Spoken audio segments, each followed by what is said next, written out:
그렇습니다.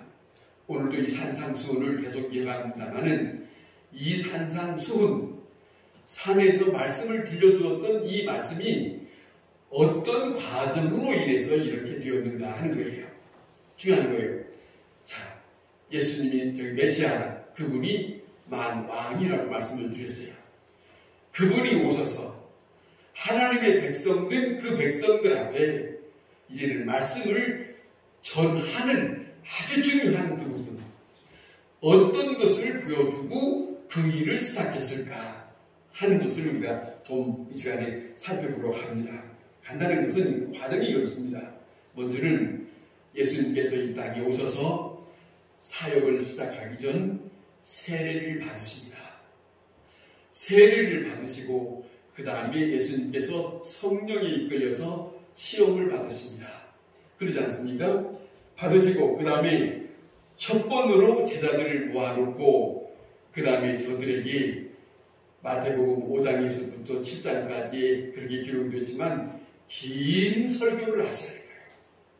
그 긴 설교를 저들에게 먼저 하셨다 하는 말씀을 우리가 듣게 되는데 그것이 바로 산상수훈이다 하는 말씀입니다. 자, 세례받았다고 하는 것은 이런 겁니다. 예수님의 복음 사역의 의미가 어떤 것이기에 라고 하는 그 뜻에서 세례를 받으시는데 예수님은 우리가 잘 아시는 것처럼 예수님이 이 땅에 오신 목적은 분명하게 보라 세상 죄를 지고 가는 하나님의 양이로다 라고 요한복음 1장에서 전해주고 있지 않습니까? 그분은 재물 주시려고 오시다. 만백성을 구원하시기 위해서 자기를 재물 드리기 위해서 이 땅에 아버지로부터 보냄을 받은 자다 하는 거예요. 그래서 먼저 세례를 받으시고 그렇게 하셨다 하는 것을 먼저 두고 있는데 이 예수님의 복음 사역에는 이 세례가 아무 의미가 없는 게 아니에요. 의미가 있고 깊은 뜻이 있고 목적이 있고 그 다음에 예수님이 이 땅에서 많은 사람들에게 말씀을 전하고 그들에게 필요한 모든 일들을 알게 하신 일들이 하나하나가 전부가 아버지의 뜻이 담겨져 있는 것이다. 그런 거예요. 그 다음에 예수님은 시험을 받으셨어요. 40일 동안 금식을 하시면서 성령에 이끌려서 시험을 받으셨는데 받으시는 것을 하나하나 우리가 목격하면 이렇습니다. 마귀에게 시험을 받으실 때 이렇게 말합니다. 40일 금식했으니까 배가 고픈데 먼저 첫 번째 돌로 떡을 만들어 먹으라 그렇게 말합니다. 돌로 떡을 만들어 먹으라 했을 때 배고픈 자에게는 그것이 제일로 중요한 거니까 이렇게 시험을 합니다. 그때 예수님께서 말씀하시기를 뭐라 하냐면 사람이 떡으로 사는 것이 아니라 그렇게 말씀합니다. 사람이 떡으로 사는 것이 아니라 하나님의 말씀으로 한다 이렇게 말씀하셨어요. 그 다음에 두 번째는 성전 높은 곳에 세워놓고 거기서 뛰어내리라 그렇게 전합니다. 성경의 기록대로 말하면 천사가 와서 발이 돌에 부딪히지 않도록 그렇게 도와줄 것이 아니겠느냐. 그러니까 높은 곳에서 뛰어내려봐라 그렇게 말할 때 예수님께서 그때에 하나님을 시험하지 마라. 하나님을 시험하지 마라. 그렇게 말씀하시는 내용을 우리가 보는데 그 다음에 또 하나는 천하만국을 보이면서 그 영광을 보이면서 한 번 절하라 그래요. 한 번 절하면 이건 내가 다 너에게 줄 것이니까 절하라 그렇게 합니다. 시험을 합니다. 그때 예수님이 말씀하시기를 주 너의 하나님만 섬기고 그 외에 누구에게도 절하지 말라 그렇게 시험을 다 치르게 됩니다.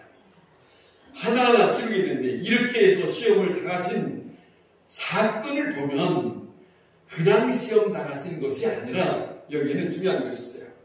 복음 사역의 방법의 결정적인 것을 어떤 것인가 하는 것을 보여주고 있는 거예요.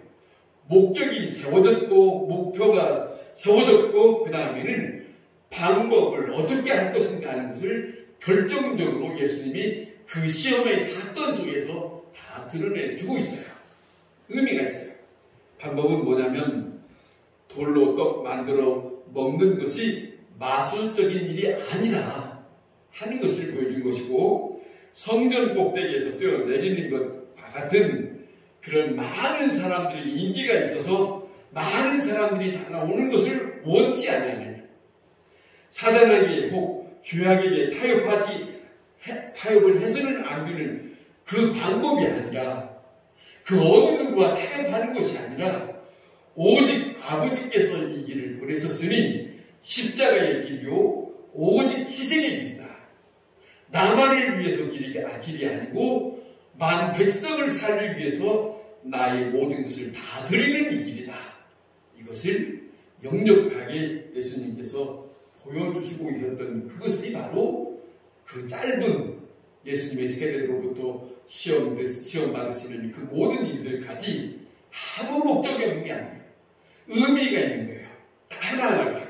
그래서 바로 그 길을 택하시고 예수님은 조금이라도 다른 생각이나 다른 모습이 비춰진 것이 아니라 오로지 한 길만 가는 거예요. 한 길만. 자기 자신이 가야 할 길이 무엇인가를 분명히 세우고 그 목표를 이루기 위해서 흔들림이 없이 늘 아버지 원하시는 뜻대로 가고 있는 그 험한 십자가의 길. 그 길 말입니다. 희생의 길. 모든 사람들로 하여금 인정을 받든 안 받든 그들이 다 떠난다 할지라도 아버지께서 원하시는 말씀을 전하고 그 다음에 그 제자들에게 묻지 않습니까?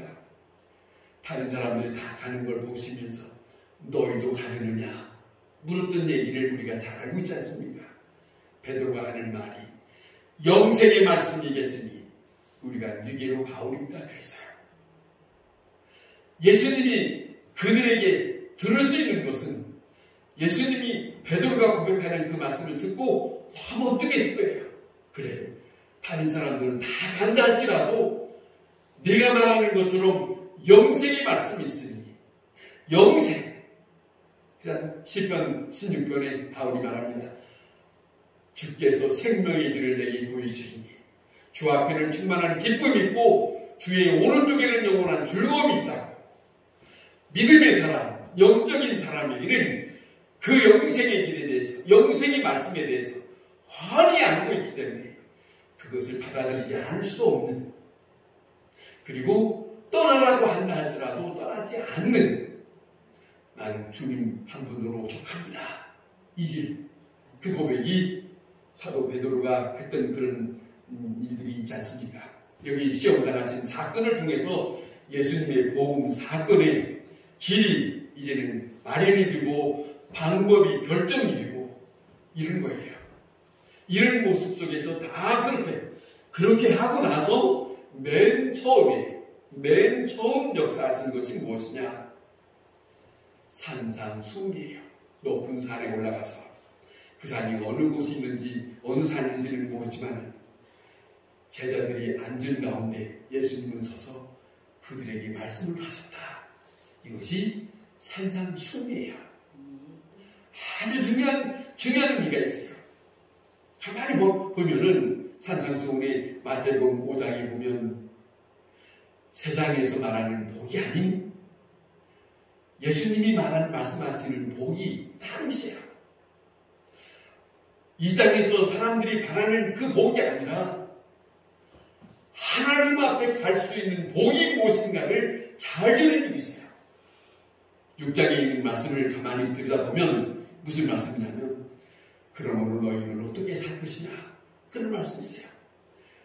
어떻게 살 것이냐, 그 어떻게 살아야 되는 것인가는 걸 분명히 말씀을 주시고 있어요. 예수님은 이들에게 아버지 원하는 이 말씀을 드려야 합니다. 그리고 제자들에게 이 말씀을 받아들이고 너희가 나를 따르는 자가 되었으면 하는 그런 마음이 있어요. 그것이 있어요. 그리고 난 다음에 7장에 이런 부분에 가서 뭐라 하냐면 자, 어떻게 사는 사람들 열매가 있다. 그들의 삶이 있다. 그런데 맨 마지막에 가서 예수님 뭐라고 말씀하시면 오직 아버지의 원하시는 뜻대로 살아야 된다. 이걸 말씀하세요. 그러면서 뭐라 하냐면 집을 짓되 모래 있는 것 짓지 말고 반석 위에 지어야 된다. 이런 말씀을 하시고 마지막 끝내는 10장의 부분이 있지 않습니까? 자, 보세요. 이런 말씀을 하실 때 그러면 어떤 사람들, 대상이 누군가? 고관층들에게 안에 있습니다. 중요한 것은 이런 말씀입니다. 고통당하는 백성들을 향해서 말씀을 주셨다. 많은 고통을 당하고 있는 그 백성. 여러분, 오늘도 마찬가지입니다. 이 나라가 잘 사는 것 같으나 그러나 누군가 모르게 정말로 힘들어하는 사람들이 있어요. 그 사람들을 찾아가는 것이 예수님이었어요. 38년 된 고통스럽게 아무도 돌봐주지 않는 베데스다 연못가를 찾으신 그분이 사람이 아니었습니다. 예수님이었습니다. 18년 동안 고초로 있었던 그 여인을 찾아 돌봤던 분이 사람들이 아니라 예수님이었습니다. 귀신 들리고 꼽주가 되고 사람의 모습으로 살지 못하고 있는 그 형편을 누가 찾아서 그를 위해줬는가? 예수님입니다. 여러분, 오늘 우리가 예수님이 우리에게 말씀하신 그 말씀이 무슨 말씀이냐면 다른 게 아닙니다. 내가 너에게 말하는 것처럼 너희도 이와 같이 이라는 말씀이세요. 우리는 우리끼리 저는 그런 말씀을 들은 일이 있습니다. 곽선희 목사님이라고 하시는 그 목사님이 이런 말씀 하셨어요. 꼭 교회에 올 때 여러분 그 교회에서 이렇게 말씀해요. 여러분 끼리끼리 앉지 말고 모르는 사람 옆에 앉으라고. 그리고 새로운 사람 옆에 앉으라고. 그리고 그 사람들을 돌보라고. 그런 말씀하셨어요. 제가 그거 받아들였어요. 저는 서울에서 장신대를 다닐 때 그때는 경상도, 전라도, 충청도 뭐 여러 각도에서 다 올라왔어요. 한국에 구성만 온 게 아니에요. 그런데 저는 호남 사람이지만 저는 경상도 사람들하고 어울렸어요. 같이 지냈던 사람들과 중요한 것이 아니라 그 사람들은 다시 안 어울려도 돼요. 왜? 다 아는 사람들이니까. 그러나 새로운 사람들과 만나서 새로운 사람들과 함께 같이 새롭게 만남을 가지면 얼마나 좋은 거예요. 지금도 대구에 있는 제 친구가 고 목사라고 하는 고은규 목사라고 있는데 그 친구가 하는 말이 나보고 하는 말이 친구는 그때 학교 다닐 때 다른 사람들과 달랐다 그래요. 뭐 때문에 그랬을까? 그렇게 해야 하는 것이 저는 받아들였기 때문에 그냥 흘려보내지 않았어요. 그냥 흘려보내지 아니하고 그것이 옳다. 그것이 맞다. 참 중요한 겁니다. 지금 우리가 사는 가운데서도 우리가 끼리끼리가 아니고 우리가 원하는 사람들만이 아니라 원치 않는 사람들을 찾아서 그들을 돌볼 수 있는 책임이 주님을 믿는 사람에게는 우리 마음속에 한 번쯤 생각해 봐야 한다. 그거예요. 저는 그랬어요. 자, 보세요. 예수님, 고통당한 사람들 다 외면했습니다. 누가 찾는 사람 없습니다. 잘 살고 높은 곳에 있는, 지위에 높은 곳에 있는 그런 사람들이 그들을 찾아가지 않았습니다. 예수님은 그들을 찾았어요. 그들을 다시 세우고, 그들을 다시 생명을 얻게 하고, 그들을 다시 일으키고, 자, 이걸 누가 했느냐? 이 땅이 아니라 이 땅이 아닌 다른 곳에서 오신 예수님이 그 모습을 보여줬어요. 이 땅에 사는 것은 이렇게 사는 거다. 그러니까 예수 믿는 사람이란 다른 게 아닙니다. 우리는 이 땅에 살지만 위에서 가르쳐 주신 말씀을 받아서 위에서 살아가야 할 그 모습을 이 땅에 사는 가운데 위에서 받은 그 말씀을 갖고 이 땅에 사는 사람들에게 다른 모습이 필요해요. 다른 모습이 필요해요. 고통당하는 사람. 자, 그 다음에 또 하나는 간절히 메시아를 기다리는 사람들. 간절히 메시아를 기다리는 사람들에게 예수님은 산상수훈에 대한 아버지의 뜻대로 살아야 할 말씀들을 전했어요. 왜? 그들이 기다렸으니까. 들어야지. 여러분, 오늘도 우리가 하나님의 말씀을 사모하는 사람이라면 정말로 귀하게 하나님의 말씀을 원하는 자들에게 그 말씀을 전해 들을 때에 그 말씀을 나는 기다렸습니다. 그 말씀을 사모했습니다. 그러면서 받아들일 거예요. 왜? 어린아이들도 배가 고프면 엄마의 젖을 사모하는 마음으로 우는 거야. 그러면 그 엄마는 그 어린아이가 배고파서 그런가 보다 하고 엄마의 젖을 내밀어서 그 아이에게 주듯이 말합니다. 여러분, 예수님은 400년 전에 메시아를 기다린 자들에게 찾으셨다는 걸 잊지 마세요.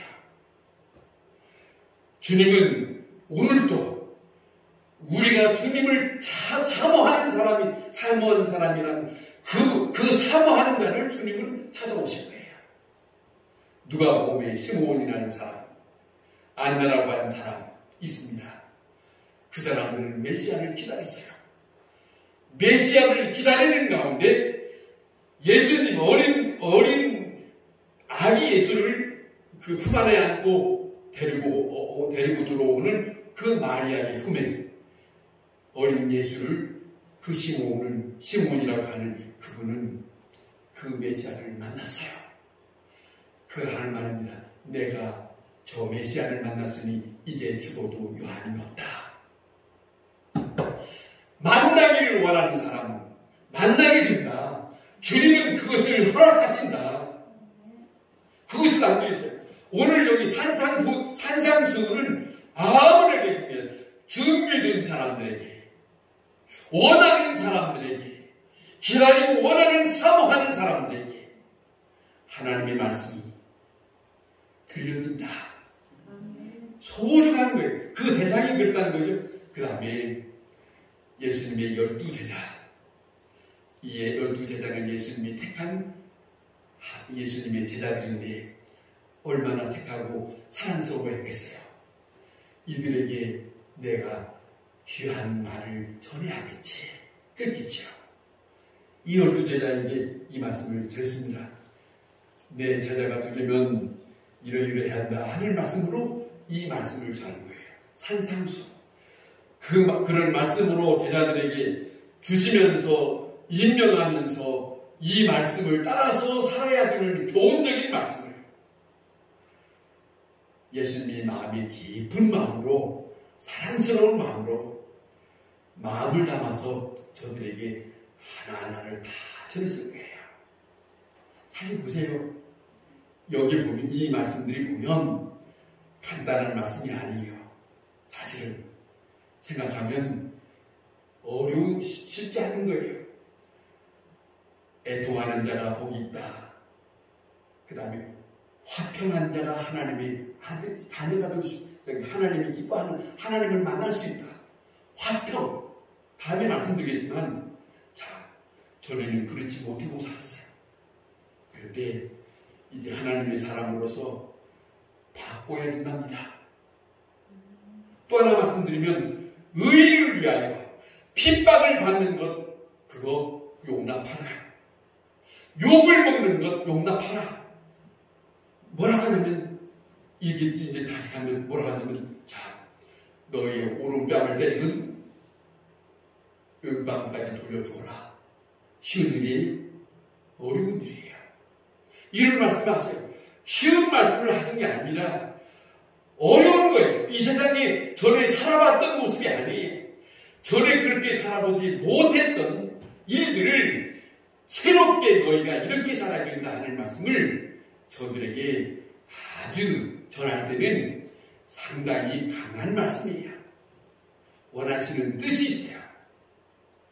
그런데 뒷말씀이 뭐냐면 그런 자들에게 복이 있느니라 이렇거든. 이거예요. 그래서 저는 이 산상수훈이 너무 좋은 거예요. 너무 기가 막히게 왜? 예수 그리스도의 사상이 담겨 있어요. 하나님의 원하시는 뜻이 담겨져 있어요. 예수 그리스도를 믿는 사람들이 깊이 들어야 할 말씀이니 귀를 기울여야 할 말씀이 저는 산상수훈에 담겨 있다 그렇게 생각합니다. 또 듣고 또 들어야 되고 또 읽고 또 읽어야 할 것이에요. 그 다음에 어떤 사람이 왜 원하냐면 온 백성, 만 백성에게 이 말씀을 듣기를 원했던 거예요. 어느 누구든지. 오늘 이 본문에 예수님은 산에 올라가서 제자들을 앉혀놓고 산에 앉혀놓고 이 제자들은 쓰고 예수님은 앉고 그 다음에 말씀을 이렇게 전하셨다. 그런 내용이 있습니다. 제자들은 서서 그 다음에 예수님은 앉으셔서 말씀을 전하신 거예요. 말씀을 전하시면서 이 말씀이 어떤 말씀으로 저들에게 전해되는가? 이거는 간단한 것이 아니에요. 지금 듣고 끝나라는 게 아니에요. 이 말씀을 받아서 한평생 사는 날 동안 주님의 나라를, 이게 뭐냐면 그거예요. 지금 현재 이 땅에 이 말씀들이 여기서 살고 끝나는 사람들이 그 생이라면 이 말씀 필요 없어요. 이 세상이 아니라 다음 세계가 있다고 하는 것이 있기 때문에 이 말씀이 있어요. 여러분, 예수 그리스도를 믿는 기독교는 이 땅에 살면 끝나는 게 아니에요. 이 땅에 있는 이 가운데 살면서 아버지의 말씀을 바르게 받아서 살면 그 말씀이 앞으로 먼 훗날에 아버지의 나라에 들어가는 그 모든 것을 갖추는 자가 되니까. 그것 때문에 이 말씀이 필요한 거예요. 그래서 저기 마태복음 7장에 가서 아버지의 뜻대로 행하는 자라야 천국에 들어가느니라 그랬단 말입니다. 그게 얼마나 중요한 말씀입니까? 너무너무 이 산상수훈 이 말씀이 너무너무 중요한 거예요. 하나하나 말씀을 시간마다 전해드리겠지만 이 시간 수요일날 빠지지 말고 이 말씀을 잘 마음에 담고 전에 있었던 시간보다 점점 이 말씀을 받아서 주님을 향한 마음으로 그 먼 소망을 두고 마음을 간직하면서 이 말씀을 받아 간직할 수 있기를 바랍니다.